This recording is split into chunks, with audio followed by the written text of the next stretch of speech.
Jeudi 14 mai 2004, circuit automobile de Nogaro.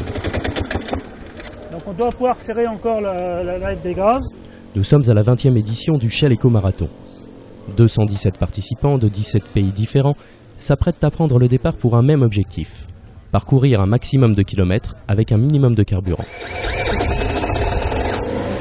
Les véhicules sont réunis en deux catégories.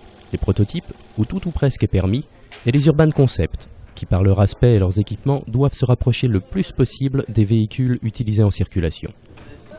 Et peu importe le carburant, essence, diesel, mais aussi énergie alternative, hydrogène, pile à combustible, électrique ou solaire, tout est permis. Il y a 20 ans, la meilleure performance était de 680 km parcourus pour 1 litre de carburant. En 2002, l'université Paul Sabatier de Toulouse atteignait les 3494 km. Les participants, quelques particuliers mais essentiellement des lycéens, élèves d'écoles d'ingénieurs et universités. Ça vient en place, ah ouais, alors je ne sais pas trop si maintenant les fils... Nous sommes sur le stand des l'IUT Génie thermique et énergie de Ville d'Avray, dans la région parisienne.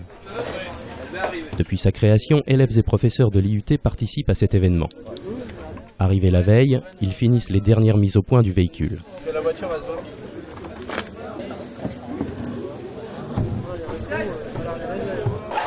À l'IUT de Ville d'Avray, 10 jours avant la course.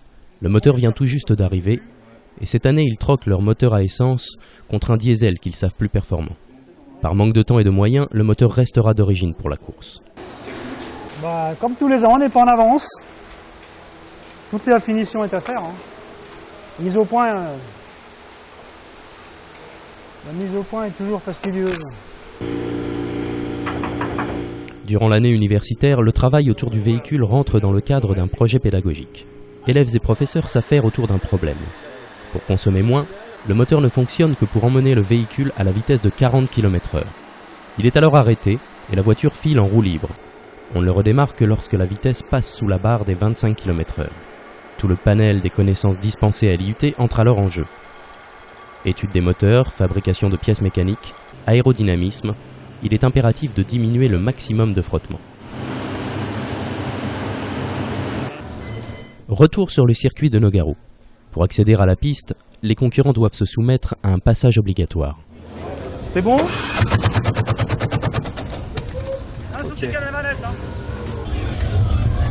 Alors la prochaine étape, c'est le contrôle technique, c'est-à-dire que les commissaires techniques vont vérifier si toutes les règles édictées par Eco Marathon Shell sont respectées sur notre véhicule. Voilà, 52. Bien ? 52. C'est une erreur ? Outre le point en fonctionnement, les véhicules doivent répondre à des consignes de sécurité. Port du casque, avertisseur sonore, présence d'un extincteur et surtout un système de freinage efficace.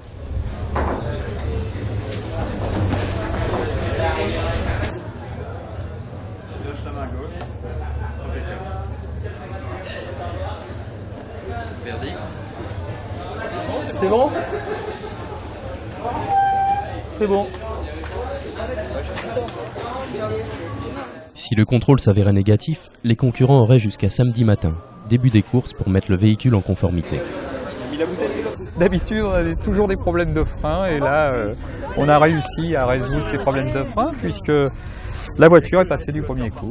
C'est un gros soulagement. Ah, c'est un gros soulagement, oui. Maintenant, on va pouvoir penser à la suite, c'est-à-dire pouvoir faire nos essais sur route, sur le circuit et essayer d'améliorer la consommation. Oui. Des 3 pilotes qui participeront à la course, Alexandre est le plus expérimenté.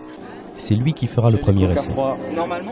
L'an dernier, notre équipe atteignait 906 km avec 1 litre, se classant ainsi 33e sur 250 participants. Un tour de piste du circuit de Nogaro fait 3 km 636. L'objectif est de faire 7 tours en moins de 50 minutes et 34 secondes, soit une vitesse moyenne de 30 km/h.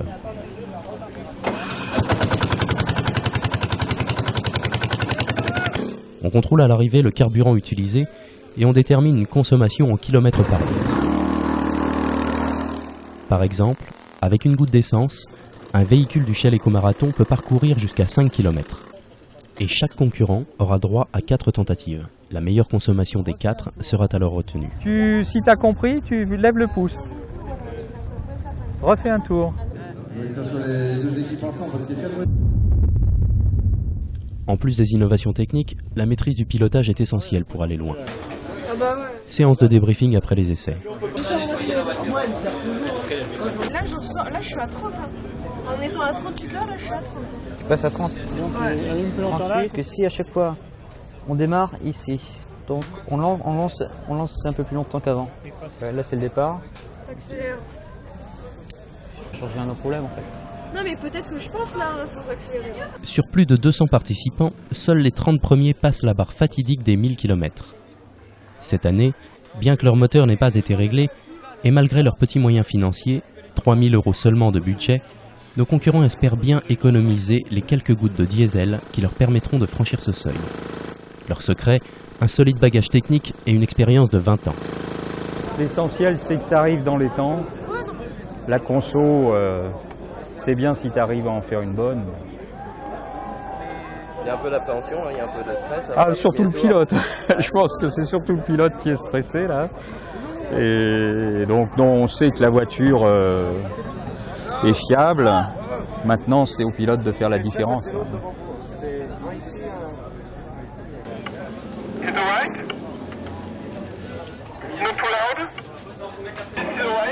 La dose d'essence réglementaire, et c'est parti pour la première des 4 tentatives.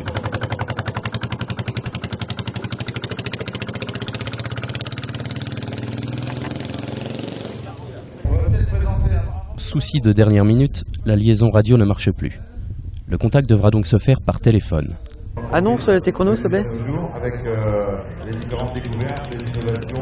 Ici, on ne cherche pas à battre un record de vitesse, juste à négocier au mieux les courbes et relancer le moins possible le moteur. Combien? Le temps? Vitesse maximale de la distance, combien?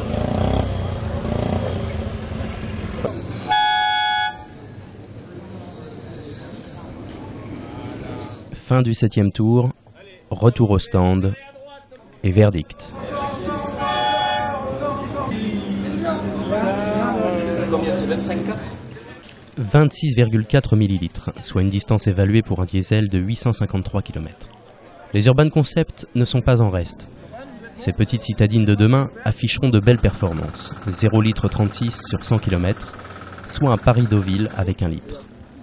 Nouveauté cette année, la vitesse moyenne au tour est passée de 25 à 30 km/h, ce qui a conduit certains concurrents à revoir le profilé de leur coque, réduisant jusqu'à 35% de la surface frontale du véhicule. Il y a 13,49 là. Vous avez combien? Moi j'ai 15, 10. Nous on a beaucoup plus. Hein. Retour sur la piste pour la 4e et dernière tentative. C'est Alexandre qui a repris les commandes. Après la radio, c'est maintenant le chrono embarqué qui fait défaut.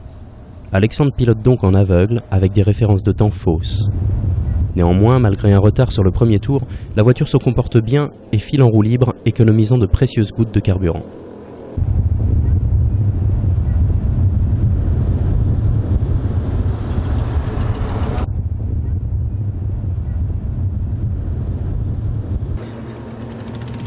Mais dans la dernière moitié du 7e tour, c'est l'incident.